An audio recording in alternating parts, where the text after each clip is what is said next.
تو دنیای فوتبال همه چیز یه برچسب قیمت داره. میگن وفاداری متعلق به قصه هاست و منطق حرف اول رو میزنه. اما وسط این همه داد و ستد و قراردادهای نجومی یه نفر بود که قوانین دنیای مدرن رو به بازی گرفت. کسی که پیشنهاد بزرگترین تیم‌های کهکشانی دنیا و مبلغ‌های نجومی رو رد کرد. نه برای پول و نه برای جام‌های بیشتر. فقط به خاطر اثبات این که وفاداری تنها متعلق به قصه ها نیست. اون روح یه شهر بود که تو کالبد یه فوتبالیست دمیده شده بود. یه گلادیاتور که سلاحش شمشیر نبود.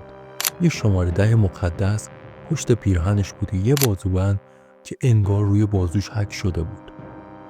داستان مردی که ثابت کرد برای پادشاه بودن لازم نیست تمام دنیا رو فتح کنی. کافیه قلب شهر خودت رو تسخیر کرده باشی.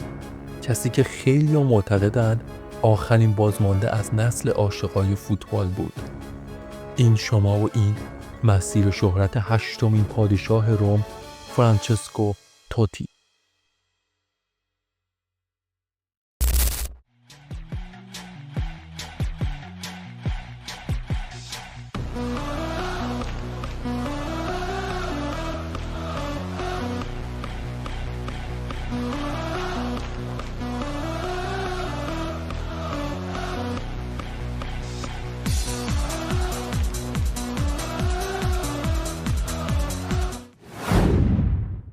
روم سپتامبر سال 1976 تو محله اصیل پورتا مترونیا پسری به دنیا اومد که سرنوشت این شهر رو برای همیشه تغییر داد.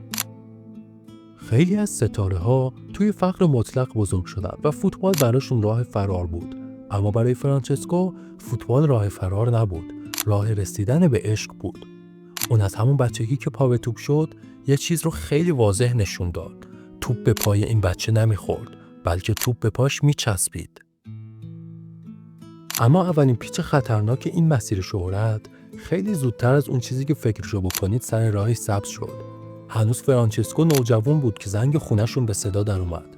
پشت در نماینده های باشگاه آس میلان بودن. میلان اون زمان فقط یه تیم نبود، غول قدرتمند و ثروتمند فوتبال جهان بود. سیلویو برلوسکونی، مالک باشگاه میلان، میخواست هر استعدادی رو شکار کنه و پیشنهاد مالی که روی میز میذاشتن میتونه زندگی هر خانواده‌ای رو زیر و رو کنه. البته هر خانواده‌ای جز خانواده توتی. اینجا بود که قهرمان اول زندگی فرانچسکو وارد صحنه شد. مادرش فیورلا، بانوی آهنین خونه، در رو روی نماینده‌های میلان بست و اون جمله تاریخی رو گفت که سنگ بنای زندگی توتی شد. اون گفت پسر من هیچ جا نمیره. پسرم فقط و فقط برای روم بازی میکنه. اون نه قاطعانه، شاید اون لحظه فقط یه تعصب مادرانه به نظر میرسید، اما در واقع اولین امضای قرارداد وفاداری توتی بود. قراردادی که با جوهر نه، با خون بسته شد.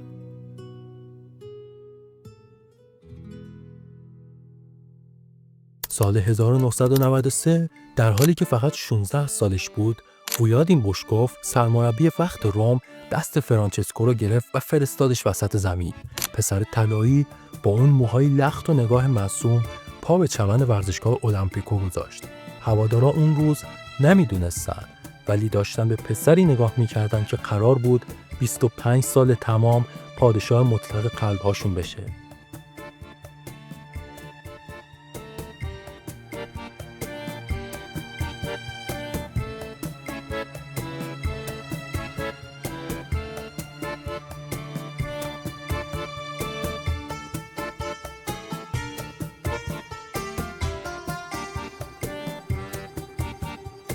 اما تاریخ همیشه ثابت کرده که برای پادشاه شدن استعداد خالی کافی نیست. روم هم تیمی نبود که راحت جام ببره، بلکه تیمی بود که همیشه زیر سایه یوونتوس و میلان بود. فرانچسکو برای اینکه پادشاه بشه نیاز به یه معجزه داشت، نیاز به یه جادوی خاص که دنیا رو خیره کنه و این جادو توی تورنمنت بزرگ و با یه ضربه چیپ که عقل از سر همه پروند خودش رو نشون داد. سال 2000 فرانچسکو حالا از پسر طلایی روم داشت به یه ستاره جهانی تبدیل می شد. روم اونو دوست داشت، اما اروپا هم باید استعداد خالص و جنون پنهانش رو میدید. نقطه اوج این ماجرا نیمه نهایی یورو سال 2000 بود. ایتالیا مقابل هلند میزبان. بازی به ضربات پنالتی کشیده شد. هیجان در بالاترین سطح ممکن بود. هر بازیکنی توی این لحظه حساس قطعاً به دنبال امنیت و مطمئن زدن توپ به تور هست. اما توتی یه فکر دیگه توی سرش داشت. اون قبل از زدن پنالتی به همتیمیش دیبیاجو یه جمله گفت که برای همیشه تو تاریخ فوتبال موندگار شد. آدسو لی فاچو ایل کوکیاو، یعنی حالا براش یه چیپ میزنم. در مقابل ادوین فندسار، اون دروازه‌بان غول‌پیکر هلندی، و توی اون شرایط مرگ و زندگی این جسارت تعریف کامل شخصیت توتی بود. جسارت در عین ظرافت.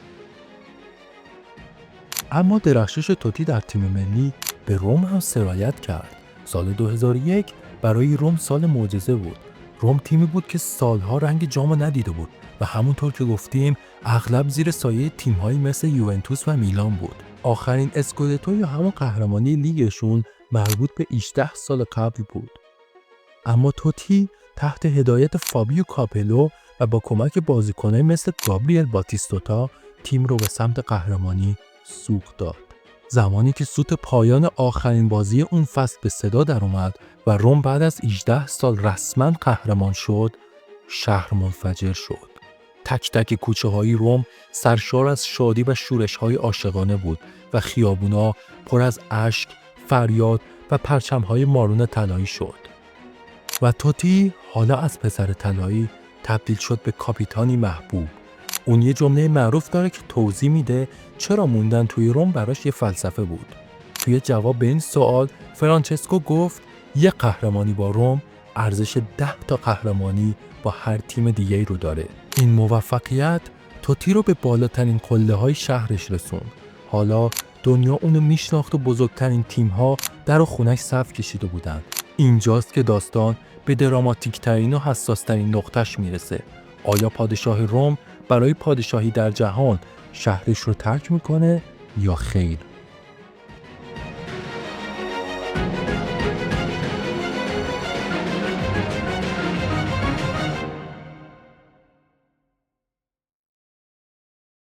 بعد از قهرمانی 2001 و همزمان با اوج دوران کهکشانی‌ها تماس‌ها شروع شد. این بار نه از میلان بلکه از مرکز جهان فوتبال رئال مادرید. فلورنتینو پرز رئیس رئال مادرید برای آوردن فرانچسکو کنار زیدان، فیگو و رونالدو هر کاری کرد.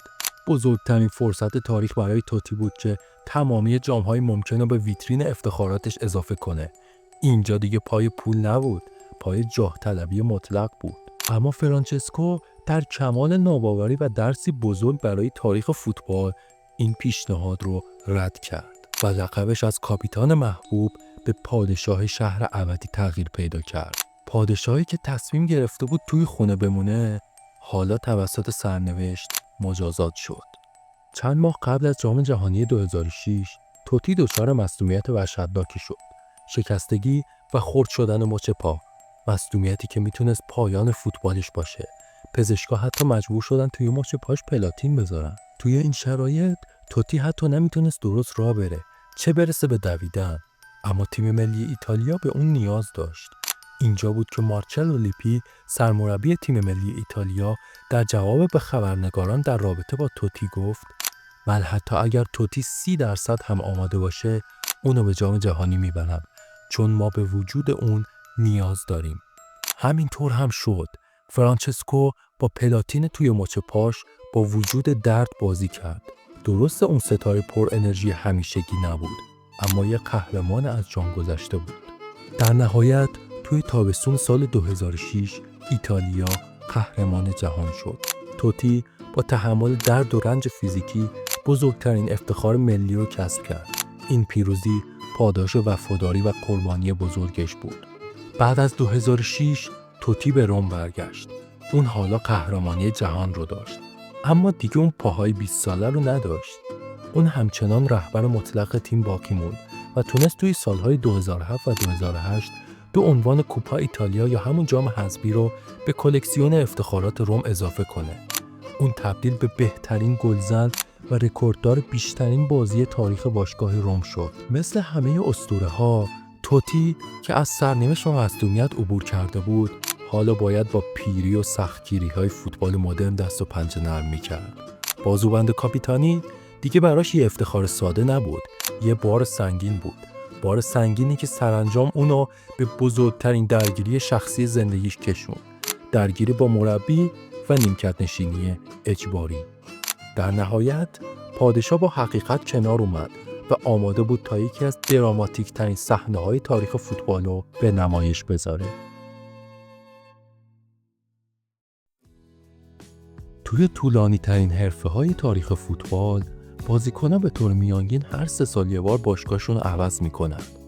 بعضیا 10 بار، بعضیا 15 بار. اما فرانچسکو توتی 25 سال توی یه پیراهن موند. تمام زندگی حرفه‌ایش با یه رنگ و یه بازوبند گذشت. این یه رکورد و دستاورد نیست، یه فلسفه زندگیه. و بالاخره زمان موعود رسید. 28 می سال 2017. اون روز روم پایتخت ایتالیا نبود. یه کلوسئوم پر از غم و اندوه بود. هواداران روم نه فقط برای یه بازیکن، بلکه برای پایان یه رمان عاشقانه 25 ساله اشک می‌ریختند. زمانی که توتی تنها و در هم شکسته میکروفون به دست وسط زمین بود، تونستیم آسیب پذیرترین چهره این پادشاه رو ببینیم. اون گفت میترسم، چون این بار دیگه نمیتونم از لای تور دروازه به آینده نگاه کنم. اون ترسش رو علنی کرد، ترسی که از خدافزی با خونش میومد. مسیر شهرت فرانچسکو توتی داستان یه انتخاب بود، عشق در برابر جاه طلبی. اون توی زندگیش جام‌های کمتری نسبت به همنسلای خودش برد، اما در عوض لقب فرد وفادار رو به دست آورد، عنوانی که با هیچ پول و جام فلزی قابل خرید نیست. توتی آخرین بازمانده از نسلی بود که پیرهن تیم براش مقدس‌تر از پول بود. اون به ما یاد داد که برای رسیدن به قله شهرت همیشه نیاز به پرواز نیست.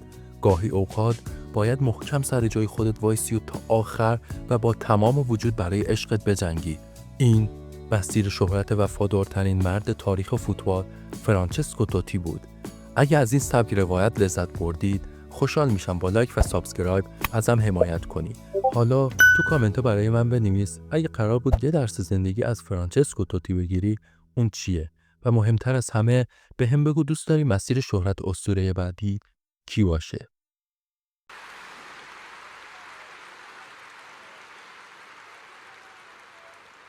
Sono orgoglioso e felice di avervi dato 28 anni di amore.